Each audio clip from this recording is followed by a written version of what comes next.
entra na minha vida, mexe com minha estrutura, sara todas as feridas, me ensina a ter santidade. Quero amar somente a Ti, porque o Senhor é o meu bem maior. Faz um milagre,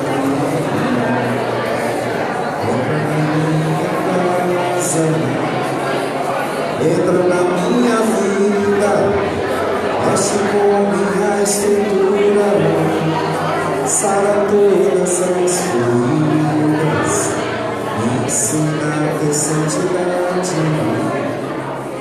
Quero amar somente a Ti, porque o Senhor é meu maior. Faz o milagre.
Mas com palavras não sei dizer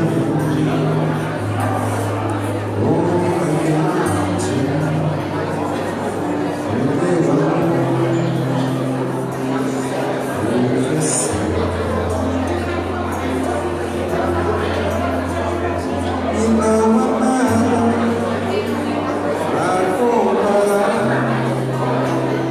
para poder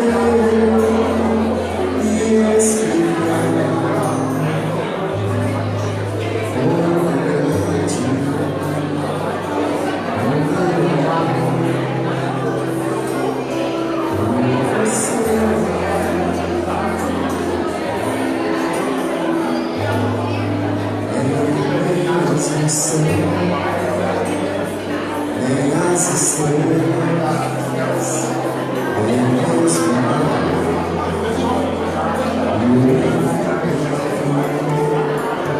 não é maior que o meu amor, nem mais comum.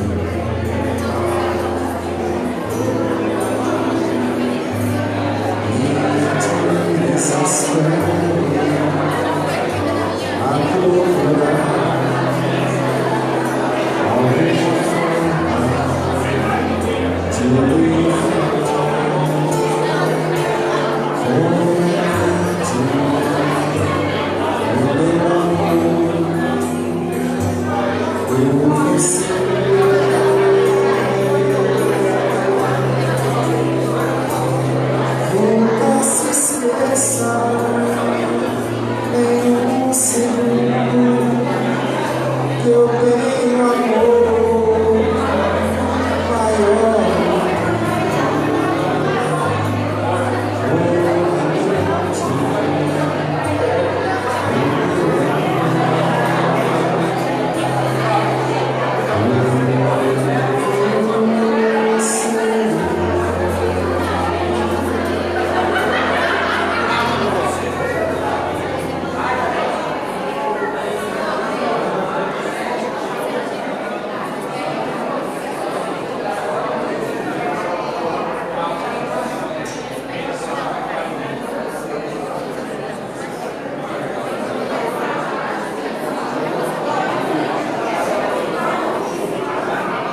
Nós temos aqui algumas perguntas, mas se vocês quiserem fazer, nós vamos estar circulando, tá? De repente surge uma dúvida na hora a respeito do assunto, a gente está circulando aqui pelo meio. Vamos voltando.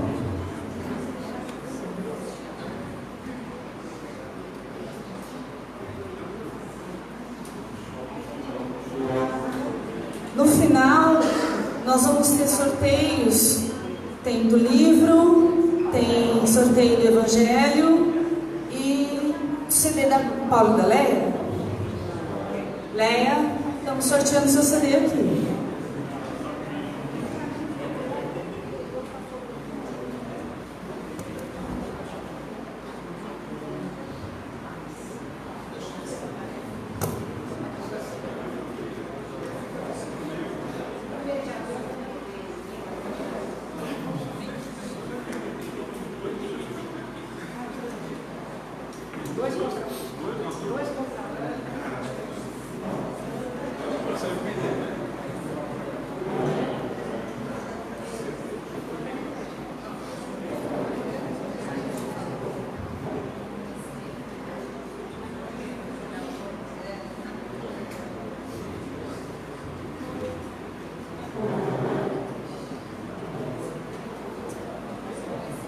Gente, boa tarde.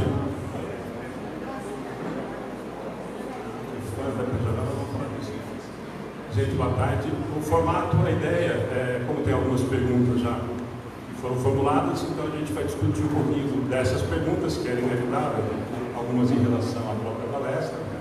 E aí, o restante, a ideia é a gente aproveitar para estar falando um pouquinho dessa convivência da Célia com o Chico. Ele já contou algumas passagens aí durante a palestra, mas a ideia é a gente aproveitar isso daí. Tá bom? Bom, Renato, acho que todo mundo já conhece, Renato Bernardes de Bauru, eu sou aqui do Amigos do Bem. E vamos lá. Renato, você quer começar com alguma ou começa com você?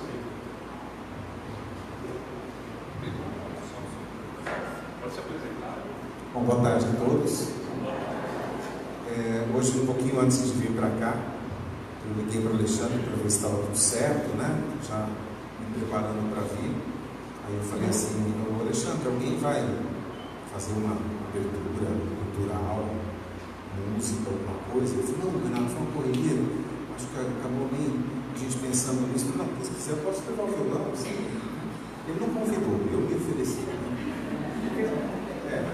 Então, as pessoas que se você convidar por educação para cantar, você está enrolado, que eu vou aceitar em qualquer oportunidade. Mas como a gente está falando do Chico, durante bastante tempo há várias opiniões sobre palestras adornadas por música, né? Quem gosta, quem não gosta.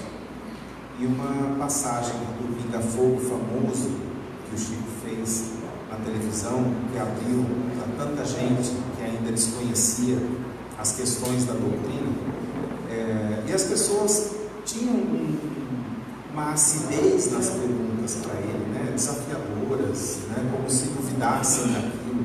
E uma vez, nesse Pinga-Fogo, chegaram para ele e falaram, psicografa alguma coisa aí.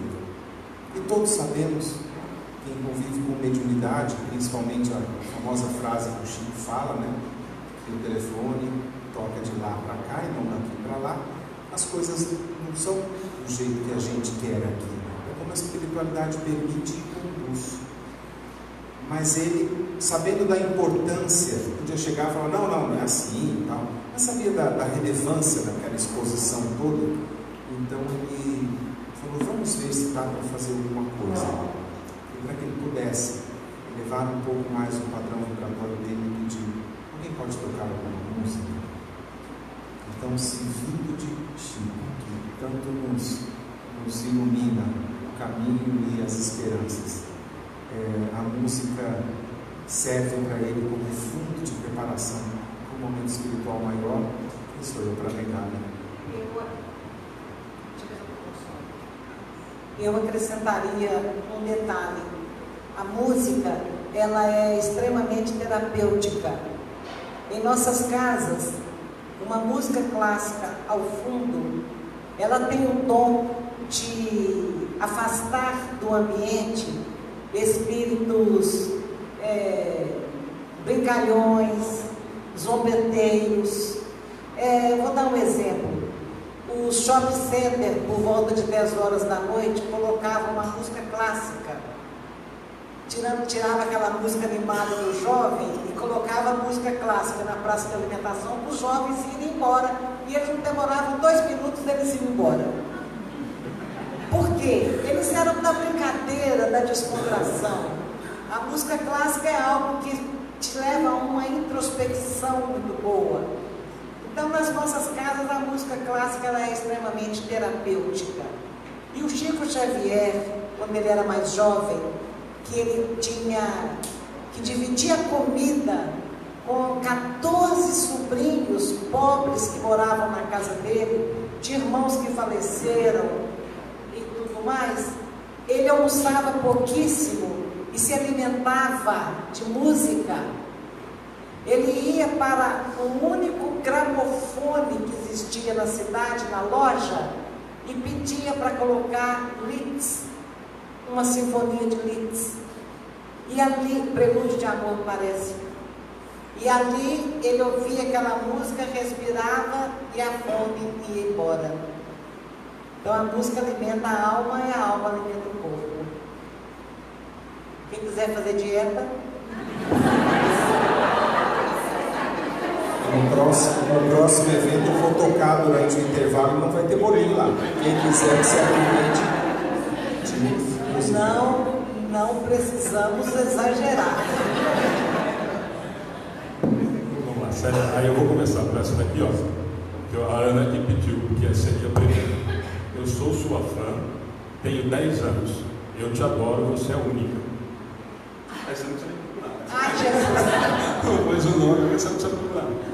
Eu achei lindo a Clarinha estar aqui. Eu até comentei, a primeira coisa que eu comentei com o Alexandre foi que coisa interessante, uma menininha tão nova e interessada na história. São um espírito amadurecido, né? E não importa qual idade o seu corpo tem agora, o seu espírito já viveu várias existências. Então você não está fazendo tanta vantagem assim, não. Mas é uma alegria muito grande, Clara, ter uma pessoa como você aqui. Você é linda, viu? Agora eu vou... Uma coisa que a gente sempre comentou, eu falei isso para o Renato, e aí você pode ajudar. Nós fomos conhecer, nós estávamos falando disso na viagem, né? Nós não tivemos a oportunidade de conhecer Pedro Leopoldo, mas fomos conhecer a Casa da Prece.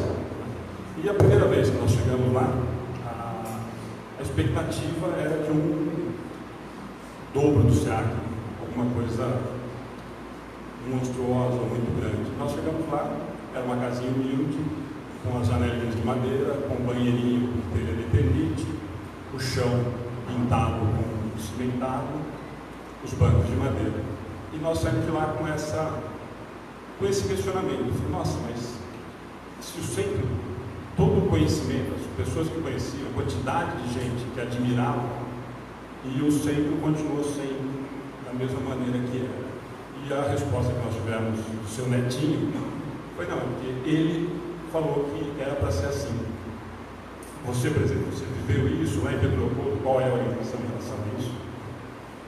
O Centro Espírita Luiz Gonzaga, fundado pelo Chico em 1927, nós estamos presidente lá hoje. A gente faz todo o possível para manter a simplicidade que ele deixou em todos os aspectos. A gente faz todo o possível para continuar no trabalho. O dono do bar na esquina fica tão entusiasmado com a quantidade de visita que o centro recebe, ele vende muita coisa, ele falou assim, vocês deviam parar tudo e ficar só recebendo o povo. E eu pensei, o seu negócio seria ótimo, querido, mas para o nosso ia ser um arraso. Porque eu falei com ele, nós não podemos estar aqui só para contar que um dia existiu aqui alguém muito especial. A gente está aqui para tentar continuar o trabalho, mantendo a pureza doutrinária, mantendo a simplicidade do ambiente. Aproveito para convidar a vocês para conhecerem o berço de Chico Xavier. A televisão mostrava o Chico de Uberaba. Chico viveu mais da metade da vida dele em Pedro Leopoldo, viveu 49 anos lá. E eu queria que vocês fossem conhecer o berço de Chico Xavier. A Fazenda Modelo, onde ele trabalhou, onde ele psicografou Paulo e Estevão, é um lugar belíssimo, 600 hectares de alamedas, bambuzais, uma energia incrível. No Luiz Gonzaga a gente construiu lá no fundo, claro, 5 salas de evangelização, a cantina e etc. Mas nós construímos numa parede a réplica da casinha que ele nasceu. Ficou a coisa mais linda do mundo. Eu queria muito que vocês fossem. E que tal, então, em 6 e 7 de julho do ano que vem, onde estaremos realizando o nosso 3º Congresso Espírita de Pedro Leopoldo. É um evento para 3.000 pessoas. As inscrições se abrem em março. Eu mando para o Alexandre, para o Renato, e ele diz que eles divulgam. Vai ser uma alegria se puder contar com vocês lá. Eu faço parte de um grupo de espíritas que não teve o privilégio de estar com o Chico, infelizmente, na época quando era possível, eu não tive essa oportunidade. Mas fui várias vezes depois a Uberaba, ainda não fui a Pedro Leopoldo, já estou aceitando o convite e já me ofereço para ir e cantar. Se quiser fazer alguma coisa sobre música, também será um prazer. Mas eu, quando estive lá, na casa dele de Uberaba, eu tive muita sorte, daquelas que você agradece por acontecer, porque ela estava vazia, não tinha nenhuma visita de vans, de ônibus, nem nada disso, porque quando eu entrei, pisei o primeiro pé na casa, as lágrimas elas corriam de uma forma descontrolável, uma energia que não se consegue definir por palavras. E eu estava recentemente lendo as vidas de Chico Xavier, do Marcel Sotomayor, um jornalista que fez um trabalho bacana, de uma biografia muito correta dele, e ele descreve que o Chico estava vivo quando ele começou, e ele foi para pedir essa autorização para o Chico para poder fazer a biografia. Mas ele era muito descrente, ele era muito cético em relação às coisas da alma, da espiritualidade, da sobrevivência da alma, mas foi pelo desafio jornalístico, né? E ele disse que ele estava no Centro Espírita Casa da Prece, com muito poucas pessoas, porque o Chico já não mais ia pela debilidade da sua saúde, ele não mais frequentava, e sem o Chico lá vão algumas pessoas, poucas, né? Porque perdem o interesse de poder vê-lo, né? E estavam lá umas 10 pessoas fazendo uma leitura do Evangelho, coisa que o Chico nunca abriu mão, né? A leitura do Evangelho segundo o Espiritismo, sempre, todos os dias. Eles estavam lá fazendo a leitura e Marcel Sotomayor acompanhando isso. Quando de repente, sem explicação, amparado pelos seus amigos, porque já estava com dificuldade de andar, o Chico entra no recinto. Ele, que era completamente cético e descrente das coisas da alma, entra num choro quase convulsivo. Ele falou que as lágrimas caíam sem explicação de seus olhos, apenas pela proximidade da figura do Chico. Então, essa capacidade de tocar as pessoas pela sua simples presença é algo que a gente consegue estender, né? Entender a extensão de sua alma diante das pessoas, de sua aura e da sua energia, que era uma energia de bondade. Essa bondade dele que conseguia calar as pessoas, que conseguia sensibilizar as pessoas. Então, nós somos muito privilegiados de termos em nossa doutrina não só um guia e modelo, como dito no Livro dos Espíritos, sendo Jesus Cristo, mas tendo na nossa doutrina, aqui no Brasil, uma figura tão emblemática, de tanto exemplo para nos dar, onde a vida dele nos serve de exemplo constante, e a vida dele, além das palavras, os exemplos dele, as condutas dele. Então acho que nós temos um grande legado para usufruir, para nos inspirar e para tocar a direção das nossas vidas. A aura de Chico Xavier é astronômica, é enorme. A nossa, quando somos muito espiritualizados, é o campo energético, né? A energia que a gente emite, a gente consegue aí 10 centímetros de aura, consegue 30 centímetros, está pegando boi. A do Chico era 4,5 metros. Quando as pessoas se aproximavam, que entravam na aura energética do Chico, sentiam uma emoção incontrolável, iam as lágrimas. E eu não acontecia isso comigo. Eu cresci vendo ele, estando com ele, então eu não tinha um impacto. Ele dizia para mim assim: Célia, guardei uma piada para te contar. Ele era muito bem-humorado. Eu guardei um caso para te contar, para me escutar a sua risada. Era escandalosíssima. Porque todo mundo só chega perto de mim chorando, eu não sei porquê. As pessoas se emocionavam. Mas um dia eu vi o que era a aura de Chico Xavier. Era o primeiro Réveillon que eu passaria sem o meu filho. Até então, os meus Réveillons eram na praia ou em algum clube, era festivo. E neste ano de 83 para 84, o Chico passava em Pedro Leopoldo todo ano no asilo, e era o lugar que eu queria estar naquela noite. Só que até a gente estacionar, eu me perdi da minha mãe. E quando ela entrou para o asilo, eu fiquei espremida no meio de uma multidão. 5 para meia-noite, eu falava: não acredito que eu vou passar o Réveillon aqui fora, no meio de um tanto de gente desconhecida. E fui ficando cada vez mais arrasada com aquela situação. Finalmente, alguém nos viu e conseguimos entrar, meu marido e eu, para onde estava o Chico, lá dentro do asilo. Eu me encontrei sentado numa poltronazinha Beger, na sala. 2 para meia-noite, eu já estava em prantos.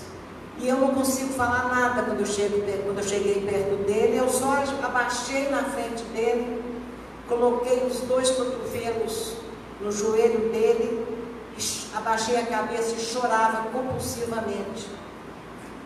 E uma paz enorme tomou conta de mim. Uma paz que eu nunca havia sentido. E eu então fico pensando assim: agora que eu entendo o que é estar na aura de Chico Xavier, agora que eu entendo por que as pessoas se emocionam. Estar na aura do Chico é como tomar um banho de amor e luz. Isso eu pensando, as lágrimas foram escasseando, eu pensando nisso, eu levanto os olhos e olho para ele. Ele fala assim comigo: não sou eu não, minha filha, é o seu filhinho que chegou aí por trás e te abraçou. Só foi possível um abraço 4 meses depois da partida, porque nós estávamos na aura de Chico Xavier. Pode terminar?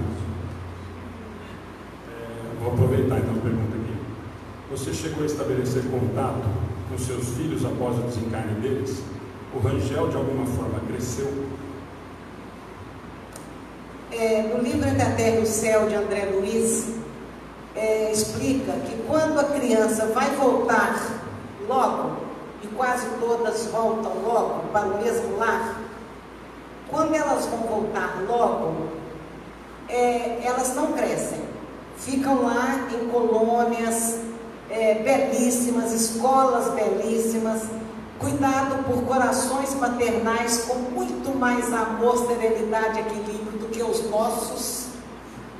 Então é uma bênção. E eles não crescem porque eles vão voltar logo em seguida. Quando eles vão ficar décadas, eles crescem.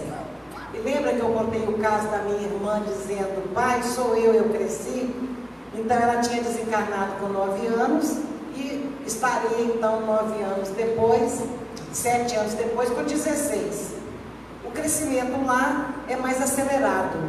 O meu filhinho me manda uma mensagem 1 ano depois, escrevendo: mamãe, estou vivo e vou crescer.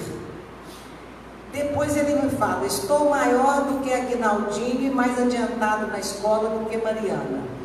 Então a gente percebe que o desenvolvimento intelectual nesta readaptação no mundo espiritual, ele é mais acelerado do que aqui na Terra. E o crescimento físico, quer dizer, do perispírito, do corpo espiritual, também é mais acelerado. Qual foi a pergunta mesmo, querido? Você chegou a estabelecer contato? Você chegou a estabelecer contato com seus filhos após o desencarne deles? E se o Rangel de alguma forma cresceu? Ele cresceu. Ele cresceu como quem morre idoso também rejuvenesce.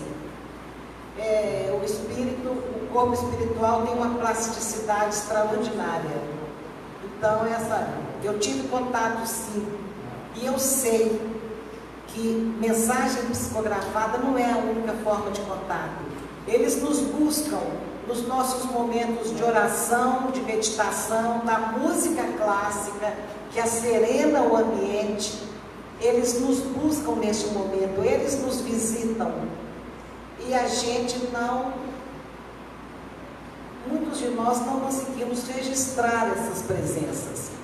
Nós somos levados a encontrar com eles quando saímos do corpo físico toda noite.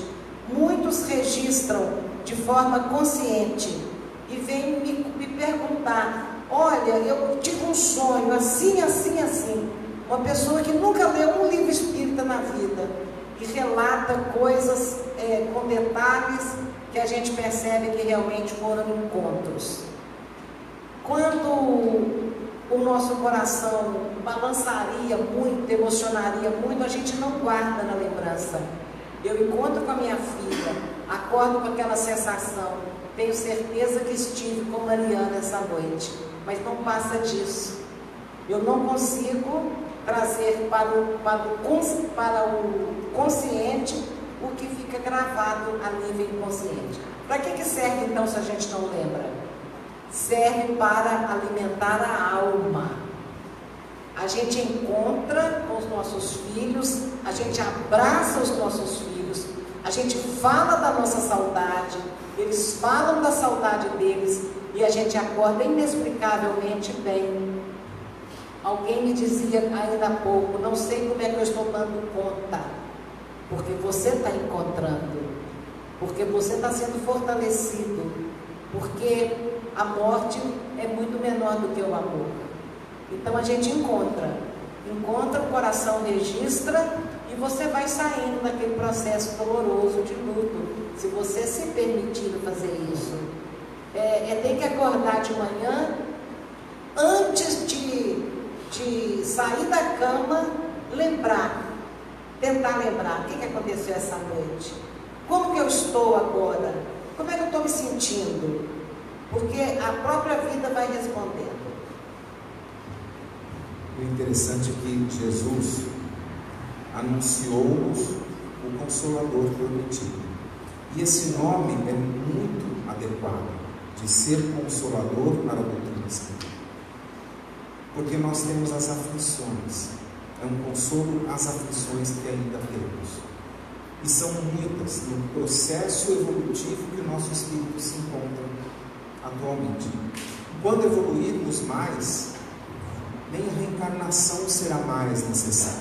Ela é um processo depurador para que consigamos, diante da nossa ainda pequenez dentro do processo evolutivo, ainda do nosso engatinhamento nas duas asas, tanto intelectual quanto moral, ainda são necessários processos como a reencarnação.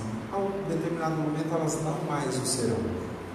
E quando reencarnamos, nós passamos pelas coisas doloridas que a vida material nos traz. E a perda de entes queridos é uma delas.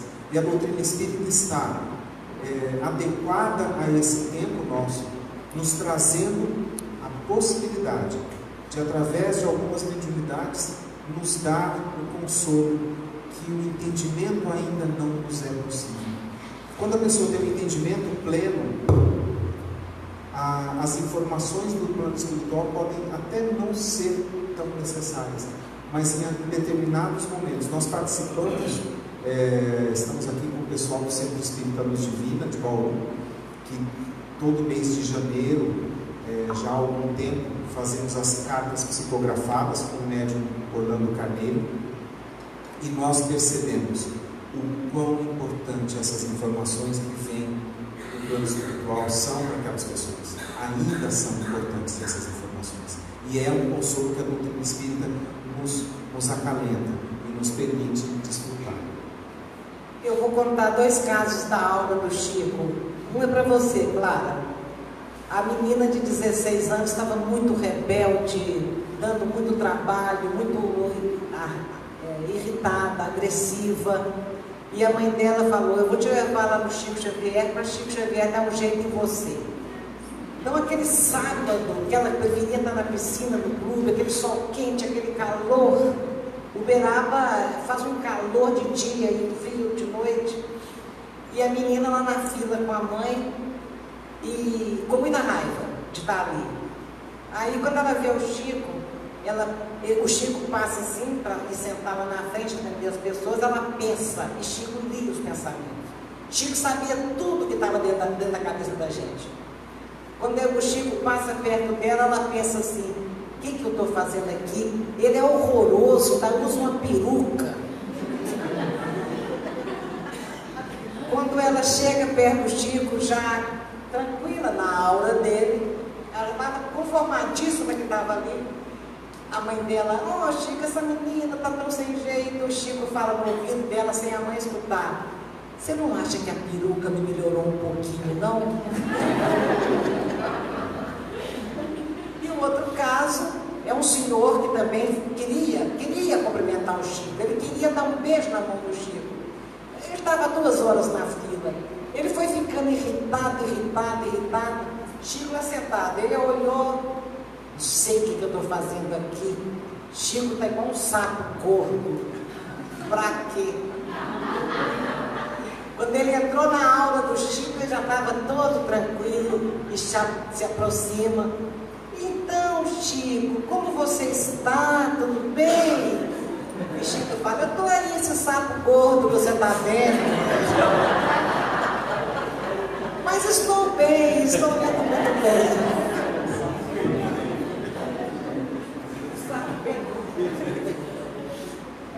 Mais uma pergunta aqui.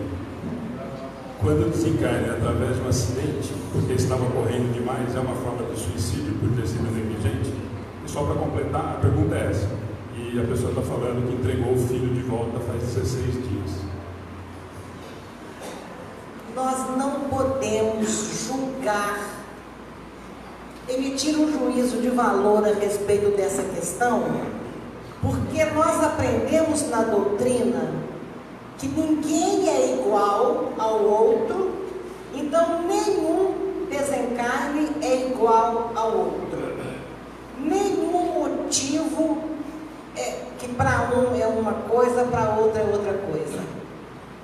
Se por um acaso eu fui a responsável pela minha partida e isso não estava no meu planejamento, eu então posso ser considerada uma suicida inconsciente.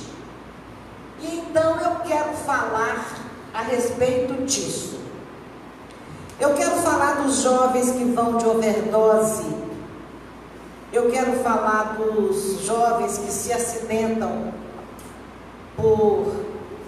pela própria iniciativa. Eu quero falar então disso e dizer que existe um livro chamado Memórias de um Suicida, que é um livro que retrata a vida daqueles espíritos, espíritos maduros, escritores, espíritos com uma história. E aqueles espíritos sofreram muito quando se mataram. Por exemplo, o Camilo Castelo Branco, que se mata porque ficou cego, preferia morrer do que continuar vivendo cego. Então, eles relatam o sofrimento deles. E na cabeça do espírita, ficou que quem se suicida sofre muito. O que já é melhor, porque na cabeça do católico, quem se suicida vai para o inferno e não tem remissão para esse maior pecado da vida. Então eu quero dizer que Jesus disse, e está no livro Memórias de um Suicida: os suicidas, há muito os entreguei à minha mãe, porque só o coração materno tem amor suficiente para reconstruir aquelas vidas. E Nossa Senhora, eu me emociono de pensar nisso, e Nossa Senhora fica responsável por um enorme hospital que se chama Maria de Nazaré, para receber essas almas, com todo o amor, com todo o carinho, porque Jesus veio para os doentes.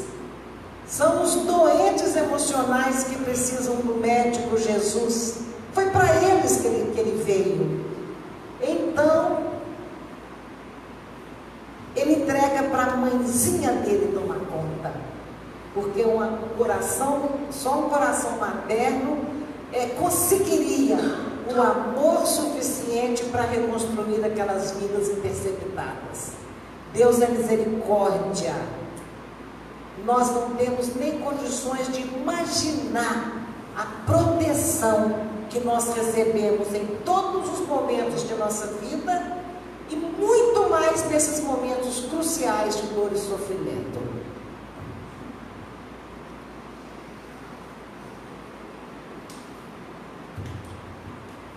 Desde que estamos aqui no planeta de provas e expiações, rumo à regeneração, por qual motivo não temos lembrança do passado e assim resgatarmos nossas dívidas com mais afinco e resignação? Não queira lembrar, se fosse coisa boa, não estava aqui. Cadê o grupo de estudo? Cadê a casa? A casa, lição de quarta-feira. O bom é nós sabermos o quão próximo estamos deste momento, o quão próximo estamos da transição do planeta de provas e expiações para o de regeneração. Muito próximos. Dentro do Evangelho segundo o Espiritismo, está colocado não o quando, mas qual a condição. Da mesma forma que uma mãe falaria para o filho assim: você pode ir jogar no videogame, contanto que você termine de lavar a louça. Ela não falou o momento exato, mas ela deu uma condição para isso. E a condição para sairmos do planeta de provas e expiações para a regeneração está colocada no Evangelho segundo o Espiritismo, e eu vou falar com vocês agora, e vocês vão falar assim: puxa vida, vai ser muito próximo. É quando todo o orgulho e o egoísmo estiverem extirpados nos corações dos habitantes da Terra. Coisa pouca, 1000 anos mais ou menos. É rapidinho. É só tirar o orgulho e o egoísmo do coração nosso, que esse planeta vira regeneração. Para a gente é muito. Para a gente é muito, mas para eles lá são pulados. Sobre o véu do esquecimento, tem a questão no Livro dos Espíritos, várias questões que nos explicam por que nós não lembramos. Então, a gente convida para o estudo. Eu tinha que saber qual a questão. Você vai lá. E viva a juventude. E viva a juventude da memória. 393 e seguintes. Lá explica tudo por que o véu do esquecimento. No nosso livro, a gente também tem oportunidade de tocar no assunto. De qualquer forma, se fosse... por exemplo, você manda, antigamente não tinha divórcio. Quando formava um triângulo amoroso, não tinha medicina legal, não tinha nada para saber de quem morreu. E não podia separar, então a gente mandava matar. Mandava matar na maior facilidade. Então, a gente, vamos supor, forma um triângulo amoroso, amante e mulher matam o marido. Os séculos rolam e o amante se casa com a esposa e recebe como filho aquele que foi desdenhado, vilipendiado, que criou uma revolta, que adoeceu emocionalmente, adoeceu psiquicamente. E então vão lá os dois darem a vida do corpo físico e curar aquela alma doente. Talvez o filho traga uma ojeriza contra aquele pai, traga uma rejeição contra aquela mãe. E os laços sanguíneos, a natureza fala mais alto e o amor acaba se instalando naquele trio. É para isso que voltaram juntos. Como educar um filho com a consciência pesada que aquele filho é o cara que você matou um dia? Como receber como pais alguém que você sabe que te traiu e te matou? São esses erros que nós estamos consertando hoje. É isso a nossa realidade espiritual. Então, o véu do esquecimento é a maior bênção. É a maior bênção para as nossas existências no grau de evolução que nós nos encontramos. De vez em quando, abre-se uma janelinha do inconsciente e o filho diz para uma mãe: eu odeio você. De vez em quando, abre-se um véuzinho do inconsciente, uma janelinha, e a mãe diz: eu não sei mais o que eu faço para agradar esse menino, que nada está bom. Então a gente vai colhendo uma janelinha só sobre o véu do esquecimento, a maior bênção de Deus nos nossos processos reencarnatórios. Eu concordo em gênero, número e grau e adoro usar essa palavra sobre o véu do esquecimento. É uma bênção que nós temos, uma possibilidade ímpar de resgatarmos débitos que às vezes estão se arrastando por séculos e séculos, encarnações seguidas de outras encarnações, e não se resolve. Aí você tem a bênção de não lembrar qual é o compromisso seu com aquele espírito, ou a recebe no colo como filhos, são recebidos como pais, e isso a gente vai tendo a oportunidade de exercer o único sentimento que pode nos tirar dessa situação para uma melhor, que é o amor. Sem falar que nós já vivemos, no mínimo, 1000 existências. Dentro de nós estão gravadas todos os fatos, todas as emoções, todos os acontecimentos. Nós somos legião. Nós já vivemos em vários países, com vários pais, com várias mães, com vários irmãos. Tudo isso está dentro de nós e está guardado. A questão que se coloca é a seguinte: nós não estamos dando conta de nós só dessa vida. Imagina se a gente trouxer a carga de todo o passado. Quanta coisa já aconteceu na nossa vida que a gente queria esquecer. Ai, que eu queria tanto esquecer que eu fiz isso. Eu queria tanto esquecer que fulano me fez isso. Então, a reencarnação é a bênção do recomeço, zerado. Você esqueceu tudo. Mas quando você sai do corpo, espíritos lembram você, para você não perder o foco. Quando você volta para o plano espiritual, é avaliado todo o seu passado e tudo vem à tona. Não está esquecido para sempre, não. Está só guardado, arquivado, num HD potentíssimo, tudo gravado.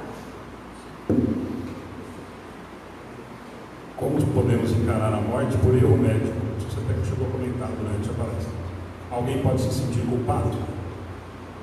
O escândalo tem que vir ao mundo, mas ai daquele que for o portador. Encontrei em Petrópolis uma senhora aparência humilde, financeiramente falando, e ela estava com a nora. E eu tentando explicar como é que funciona as leis de Deus nessas chegadas e partidas. Quando eu terminei, ela disse assim: eu entendi tudo que a senhora explicou. Eu estava processando o médico e o hospital. Não vou mais continuar com o processo. Qual era a história?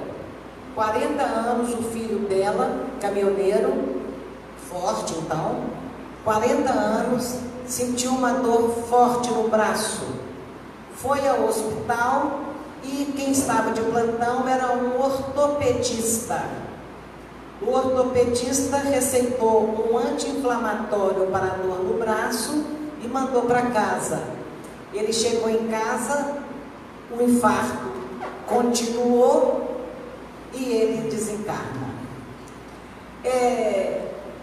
Teria sido tão fácil para o anjo de guarda dele dizer para o ortopedista: pede um eletro. Isso aí não é dor muscular não, é circulatória. Teria sido tão fácil para o anjo de guarda fazer isso e o médico não errar, que então aconteceu daquele jeito, porque estava na hora dele partir. Se tem algum médico presente, me perdoe a pobreza, a vulgaridade da linguagem, mas Deus não deixa a medicina salvar quem tem que partir e não deixa a medicina matar quem tem que ficar. Aí tá bom, eu disse para a senhorinha, mãe do rapaz: você agora compreendeu. Você compreendeu que estava na hora da partida dele.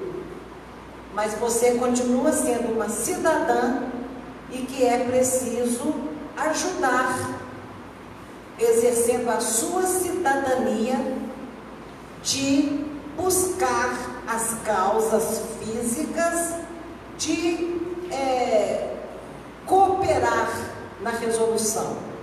Disse a ela: os médicos são as primeiras vítimas do sistema de saúde sucateado que está no Brasil. Os médicos são os que mais sofrem, porque eles têm que se desdobrar em 1000 plantões para dar conta de sobreviver. Eu sei porque o meu filho é dentista do posto de saúde meio expediente, e ele sofre porque o anestésico é ruim, porque não tem a prótese, porque não tem os materiais necessários, porque determinado tipo de serviço não faz. Então os médicos são os que mais sofrem. Então não vamos culpar o erro médico, mas aquele médico, ai do mundo por causa do escândalo. Estava na hora daquele cidadão partir, mas aquele médico errou. Errou. Quais são as atenuantes que ele tem? Todas. A misericórdia de Deus é para todos. Mas e o sistema de saúde pode continuar desse jeito? Explorando profissionais, não dando condições de trabalho? Os médicos cubanos, haja vista aí a situação como está agora. Então, cada um vai ser responsável pela atitude que praticar, com todas as devidas proporções da responsabilidade de cada um, e sem esquecer que Deus é justiça, mas Ele é muito mais misericórdia. Não sei se respondi. Falo demais, eu esqueço quem está perguntando.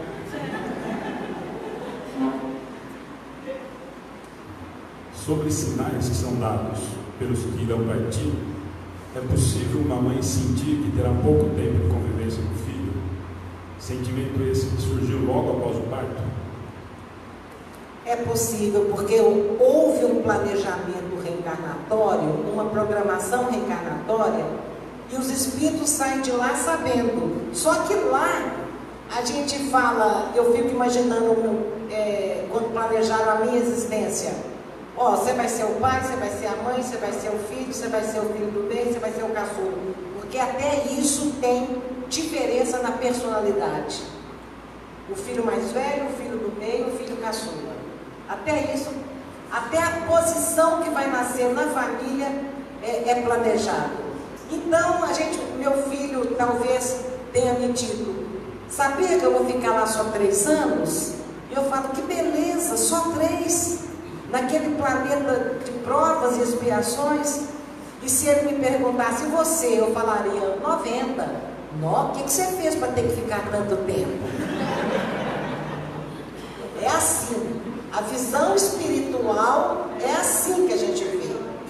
Então eu devo ter dito, aceito ser sua mãe, mesmo sabendo que você vai voltar antes de mim, e mesmo sabendo que eu vou sofrer muito, que eu terei esquecido esse trato. Mas eu aceito porque isso vai ajudar você, a dor vai me ajudar a crescer, eu aceito. Então, quando a gente traz um planejamento, eu quero morrer de desastre aéreo, vamos supor. Tem gente que pode escolher isso, dá uma grana para quem ficou. Eu quero morrer de desastre aéreo, então eu vou ter um pavor de avião. Ou a minha mãe vai ter medo que eu voe. Porque de alguma forma aquela verdade começa a saltar. Ah, eu tenho pavor de hospital. Ninguém gosta de hospital, mas tem gente que tem pavor de hospital. Porque sabe que um dia ela vai lá, vai retirar o apêndice e vai ter uma sepsemia. Que é assim que ela resolveu voltar para casa. Então, o nosso gênero de morte pode saltar. E uma mãe pode sim lembrar e temer. Lembrar e temer. Mas no caso das mães, eu truco. Porque é mais um terrorismo interno que a gente tem e aciona no momento da necessidade. Se o filho atrasa para chegar em casa, a gente nunca pensa que é porque ele ficou mais um pouco, porque ele encontrou um amigo. A gente pensa que ele está morto na estrada, caído. Então, o filho quer viajar, a mãe fala, olha, não vai não, que eu estou com um pressentimento horrível. Não conta. Pressentimento de mãe não conta, porque muitas das vezes é mais um terrorismo. E quando a gente é mãe, que a gente se depara com aquele amor enorme que a gente nunca pensou existir, a primeira coisa que o amor faz é nos faz ter medo de perder aquele amor. Então a gente fica criando muita caraminhola na cabeça também.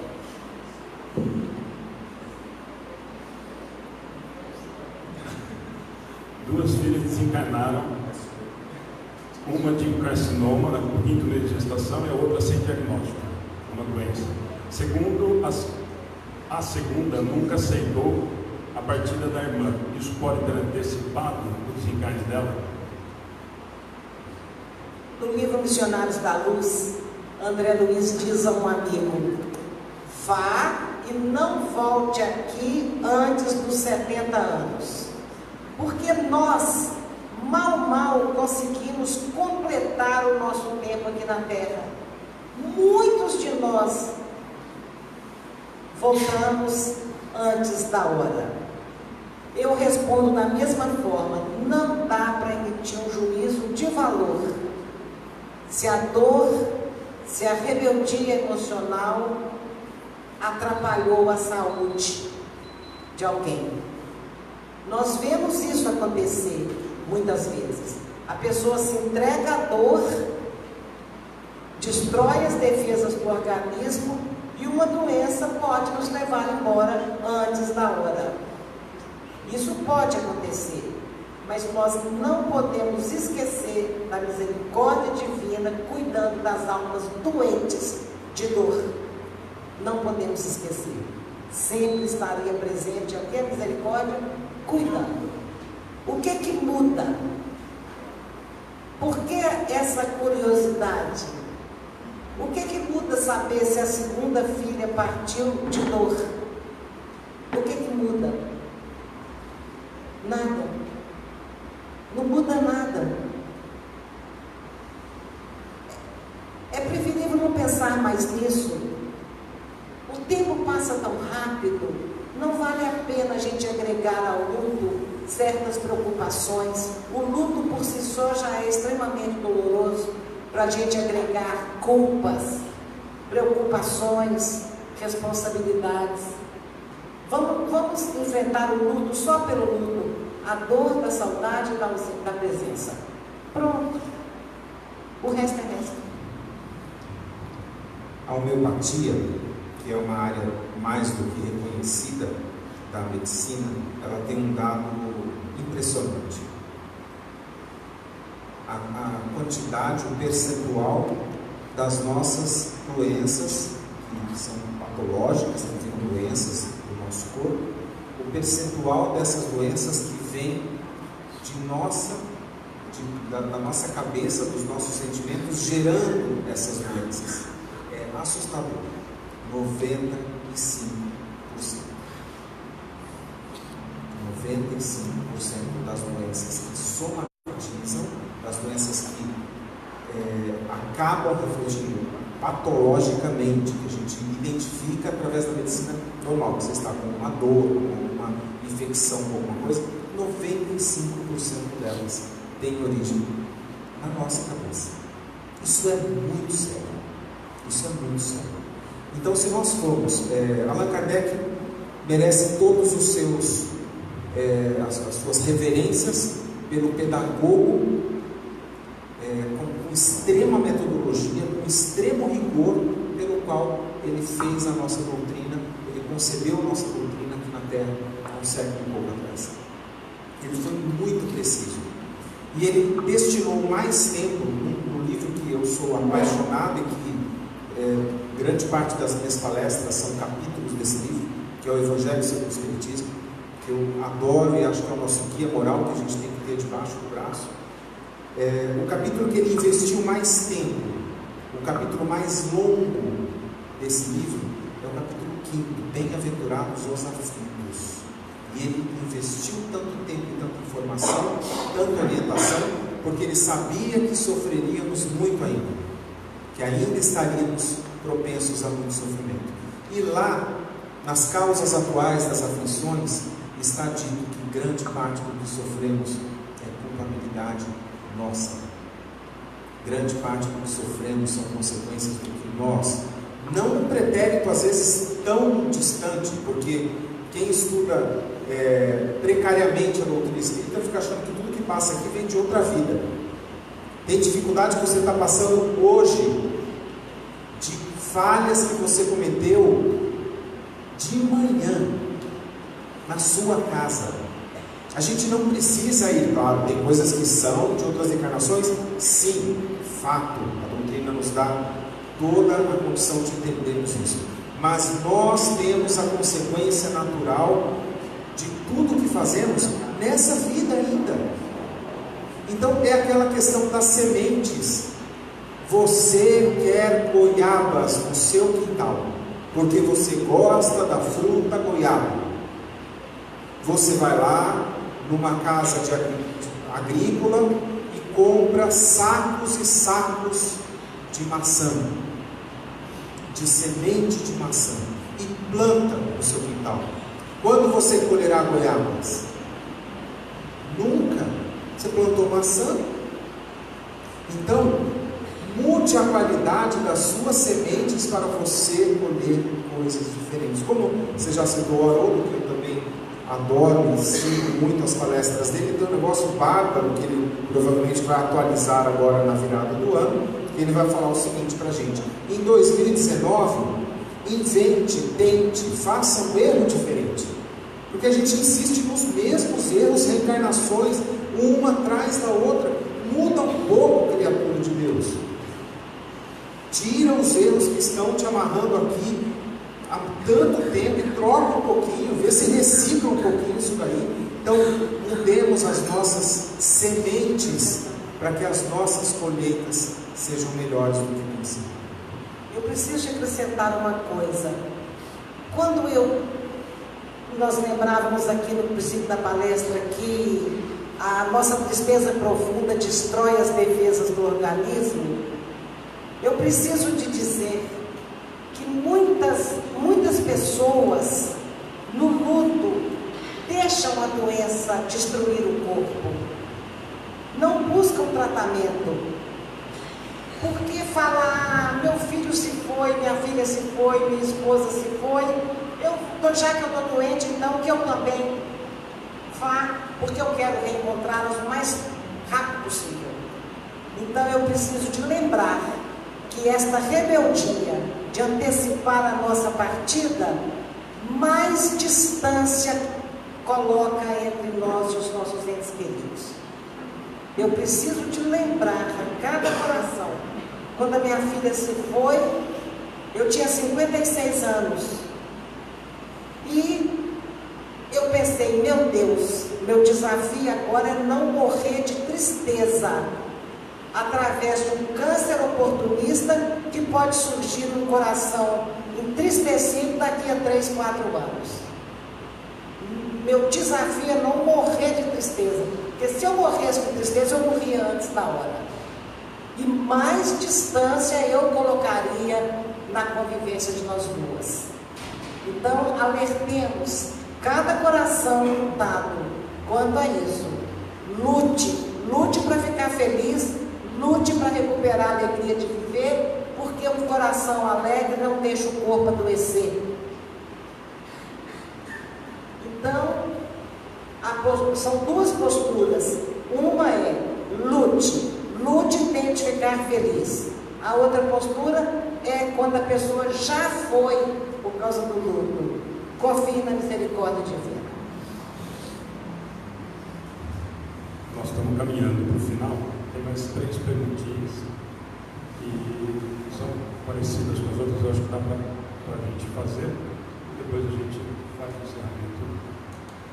Minha netinha desencarnou com 3 dias e minha filha desencarnou 1 dia após a filha. Elas estão juntas? Cada caso é um caso. É provável que sim. Um laço de amor, se não existia antes, durante 9 meses, criou-se. E Deus não ia criar uma lei de amor que nos unisse uns aos outros, para depois criar um fenômeno chamado morte que nos separasse daqueles que amamos. Então não faz sentido. É provável que sim, é provável que estejam juntas, é provável que voltem juntas, é provável que sejam mãe e filha, filha e mãe de novo. A vida é muito rica, a vida é muito rica de oportunidades de vivenciarmos o amor. É provável sim que estejam juntas. Tenho filhos que, por mais que lutei, são inimigos, não se toleram, são muito diferentes. Como explicar isso? Fiz de tudo para serem amigos. São inimigos. Tenho filhos que, por mais que lutei, são inimigos, não se toleram, são muito diferentes. Como explicar isso? Essa questão que a gente tem a oportunidade no seio familiar de resgatarmos questões passadas. E às vezes dá muito certo. Às vezes esse laço de amor criado desde o começo, ele suplanta qualquer dificuldade, qualquer antipatia que tenha sido criada anteriormente.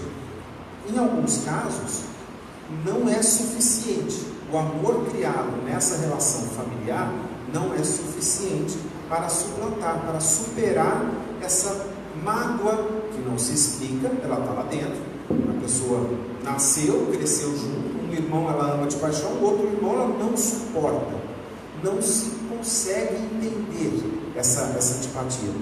É uma eclosão de um sentimento do passado, chegou à beira dos dois, chegou à tona dessa superfície dessa encarnação e eles não conseguem lidar. O que vai acontecer com esses dois?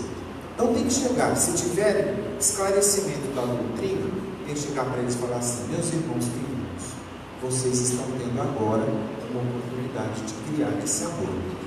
Dessa vez, parece que não está dando certo. Se vocês não conseguirem, vai vir de novo. Só que, se em situações normais, boas condições, a questão não acontece, vocês podem estar angariando um débito maior numa possibilidade menos favorável. Por exemplo, um filho que venha numa condição, não é regras que eu estou falando, tá gente? É exemplo. Um filho que venha numa condição onde o pai e a mãe têm que dar atenções especiais e o vínculo de amor vai ser mais forte. E provavelmente uma encarnação mais difícil, quando alguém vem em condições especiais. Então, tem que chegar, se tiver esclarecimento, falar assim: vocês estão tendo as condições normais de temperatura e pressão agora. Vocês estão tendo, todos se entendem, olham, conversam. Se não resolver agora, pode vir uma situação onde, se por amor não se resolve, talvez só a dor resolva. E aí? Sem querer complementar, a resposta dele foi excelente, mas eu queria colocar 2 aspectos. O primeiro, só lembrando assim, tem pai e mãe que está tentando educar, tentando amar, tentando ensinar o amor. Voltariam os 2 órfãos, ficariam órfãos, onde um só podia contar com o outro. Aí então vão aprender. Mas tem um detalhe: esses espíritos, por mais que essa ojeriza, essa antipatia prevaleça hoje, isso é progresso. Antes eles se matavam com 1 mês de convivência. Antes eles talvez sejam almas que venham se matando, venham se destruindo em várias existências, e agora só estão detestando uma outra. Já é progresso. Já é progresso. Então é uma reencarnação aproveitada mesmo assim. A obrigação dos pais é tentar fazer a unificação e não sofrerem em demasiado se ela não acontecer. São espíritos adultos, cada um responsável pelo seu caminhar. Com certeza. A última pergunta das folhinhas aqui. O que falar sobre o abuso de pais ou padrasto com crianças e adolescentes? Qual o aprendizado que Deus quer que tiremos dessa situação? Qual é o abuso? Seria pedofilia? Seria... Vamos mais bravo primeiro. Vamos pior. André Luiz chama de desvinculação afetiva. Eu amo fulana, o amor romântico, o amor erótico. Eu amo fulana de paixão. Aí, ou fulana me ama de paixão. E nós só temos olhos um para o outro. Nós não conseguimos construir nada de bom, porque nós estamos olhando um para o outro, até os filhos ficam relegados. É uma paixão tão grande que une os dois, que eles precisam de existências desvinculadas, afetivo, eroticamente falando, para desenvolver outro tipo de amor. Não sei se está ficando claro. Então, aquela pessoa que eu amo de paixão, eu recebo como filha. O homem recebe como filha um amor apaixonado, um amor material, um amor carnal. E muitas das vezes ele mistura o meio de campo. E na melhor das hipóteses tem um ciúme doentio do genro. Nenhum genro serve. Muitos casos de incesto acontecem por esse motivo. E isto não justifica, explica. Agora, Santo Agostinho pergunta no Evangelho segundo o Espiritismo. Pergunta não, Santo Agostinho nos lembra que Deus vai nos perguntar, metaforicamente falando, o que você fez do espírito que eu te entreguei para ser educado? O que você fez? Chico Xavier dizia que nós pais nunca sabemos a medida exata entre o amor e o rigor. Que a gente sempre erra, ou por excesso de amor, ou por excesso de rigor. E que então a vida havia mostrado a ele que quando os pais erram por excesso de amor, os danos são menores do que quando erram pelo excesso de rigor. Somos responsáveis pelos espíritos que Deus colocou na nossa tutela e teremos que dar conta deles. Na obra de Allan Kardec é colocado de forma muito clara, muito clara. A palavra utilizada para esta tarefa que temos quando assumimos receber um Espírito sobre nossa tutela é missão. Temos a missão de orientá-los para o caminho do bem até o último dia de nossas vidas. Não podemos desistir um só minuto. E Allan Kardec, na sua perfeição de pesquisador, cientista, pedagogo, chega a falar assim: e se for infrutífera essa tentativa, se até o último minuto de nossas vidas tentarmos e não conseguirmos educar, seremos culpados por isso? Não, mas nunca desista. Nós temos a responsabilidade a partir do momento de que assumimos, porque não assumimos isso aqui na Terra. Nos abraçamos lá no plano espiritual juntos e falamos assim: vamos descer, vamos estar juntos, vamos resolver essas nossas questões, vamos ampliar essa nossa capacidade de amar. Nós nos abraçamos como família no plano espiritual e assumimos esse compromisso de estarmos juntos. E é aqui que a gente ganha, dentro da família, a grande parte dos débitos que nós estamos arrastando durante tanto tempo. Se você quer resolver, fazer essa encarnação ficar produtiva em termos de evolução, cuida da tua família. Cuida dos laços afetivos que você tem na sua família, com irmãos, com filhos, com pais. Lá se resolve grande parte dos débitos que nós estamos arrastando durante tantos e tantos décadas, séculos, encarnações consecutivas, e a gente precisa ter um esforço máximo com isso. Precisamos olhar para os nossos membros da família como uma grande oportunidade e tudo que os envolve. Ninguém chega aqui por acaso, ninguém chega aqui aleatoriamente. Nenhuma relação familiar formada aqui na Terra é fugaz. Nenhuma relação não tem algum ajuste pedagógico para ser feito dentro do nosso processo evolutivo. Todas têm. Então olhem, e tudo envolvido nisso: perdas, separações, muito tempo junto, pouco tempo junto, pessoas que se precisam cuidar, pessoas que se afastam. Todos os fatos que acontecem dentro do nosso seio familiar têm uma relação com coisas que precisamos aprender. Então, meus amigos, não percamos esta oportunidade de aprendizado. Façamos dessa uma encarnação produtiva na nossa escala evolutiva. Está terminando mesmo agora, Renato. Podemos encerrar. Primeiro, aproveitar, a gente agradecer a presença de todo mundo. Quando a gente começou a ideia, a gente estava dando risada no carro vindo para cá, o Renato sabe da história. Depois de ler o livro 4 vezes, em 10 dias, eu falei que eu ia trazer ela para Pedreiras. E aí tiraram da imagina, maluco. E acho que não, mas isso aí, tá aí. Então a primeira coisa é essa: agradecer muito a Célia, o Renato, que topou participar desse bate-papo com a gente, e todo mundo que veio. Nós não falamos ainda, tinha esquecido, na verdade. Agradecer muito o pessoal da cidade e a cidade de fora: Agudos, Macatuba, Barra, Jaú, Mineiros, Bauru, tá?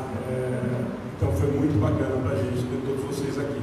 Eu só queria que o Renato encerrasse a participação dele e ia pedir, não sei se é possível, como último, para a Célia também encerrar. Acredito que nenhum dos que estão presentes, se alguém se encaixar no que eu vou falar, talvez me interrompa. Ninguém teve a oportunidade de conviver tão próximo de Chico. E a gente tem, todos nós, o que nós temos são as obras. Nós conhecemos o trabalho do Chico através de toda a apresentação de obra, tanto filantrópica como a escrita. E acho que, para mim, isso seria para mim, e acredito para algumas outras pessoas, que a Célia encerrasse depois contando para a gente um pouquinho do que é o Chico.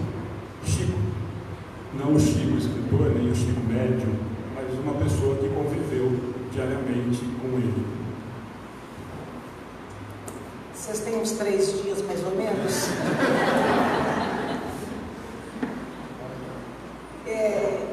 Com toda a sinceridade da minha alma, eu digo que não me dei conta da intensidade da luz que brilhava tão perto de mim. Foi depois, cada dia que eu analiso uma obra, que eu descubro um fato da vida dele, eu vou me dando conta da intensidade dessa luz. Ninguém pode dizer que conheceu Chico Xavier, porque Chico Xavier não se deu a conhecer. Ele não falava nele, raramente. Ele não contava as coisas maravilhosas que aconteciam com ele. Às vezes, na calada da madrugada, ele soltava um fato para um amigo muito íntimo, e depois que ele se foi, esses fatos estão vindo à tona. Chico Xavier viveu coisas incríveis e a gente pouco ficou sabendo.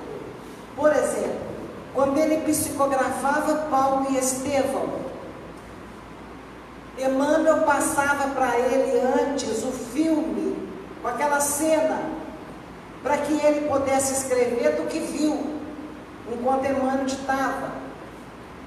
E quando Chico Xavier assiste, porque eu tenho que abrir um parêntese e dizer que todos os acontecimentos da Terra estão gravados no espaço, nos arquivos arcásicos, nos arquivos psíquicos da espiritualidade superior. A passagem de Jesus pela Terra está gravada.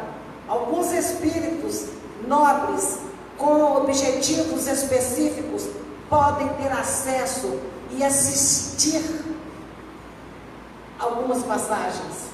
Foi assim que Humberto de Campos escreve o belíssimo livro Boa Nova, entremeando o que faltava nos versículos bíblicos. É belíssimo o livro.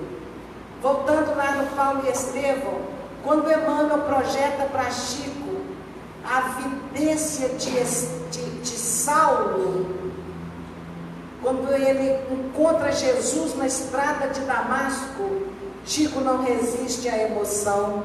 Ele larga o lápis, ajoelha no chão e chora as mais sublimes lágrimas da sua vida, porque ele viu, ele assistiu isso. Vocês já imaginaram o que é isso?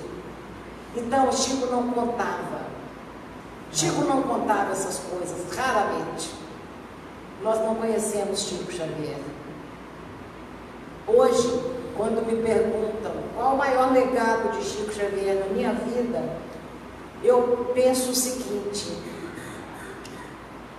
se Chico, uma pessoa humana, que ainda não tinha desenvolvido todo o seu potencial de perfeição, foi capaz de nos amar daquela forma incondicional, de nos aceitar exatamente como éramos, de nos nutrir emocionalmente pelo tanto amor que ele dava. Se Chico, uma pessoa humana, foi capaz de amar daquela forma, o maior legado que ele deixou na minha vida foi me fazer imaginar como é o amor de Jesus por nós. Por Chico Xavier dá para eu imaginar como é o amor de Deus por nós. Então, o maior legado de Chico Xavier foi me mostrar que o amor existe e é possível amar.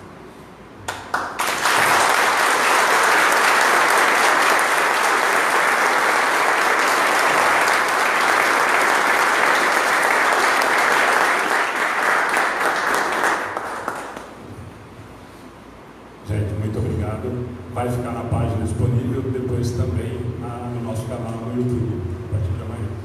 Tá joia? Nós vamos para os sorteios, né? Tem gente lá atrás que fez assim antes de eu acabar.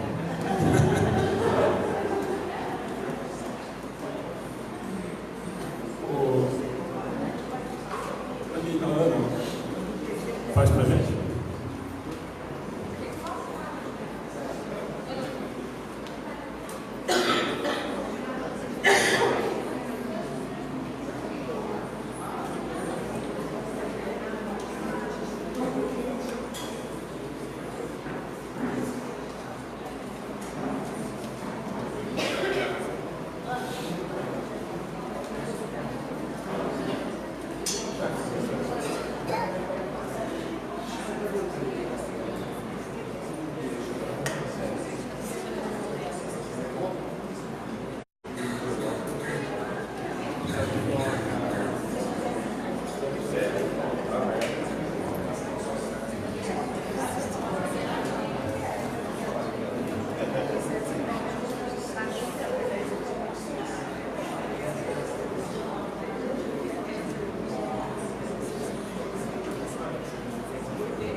Quarenta e cinco.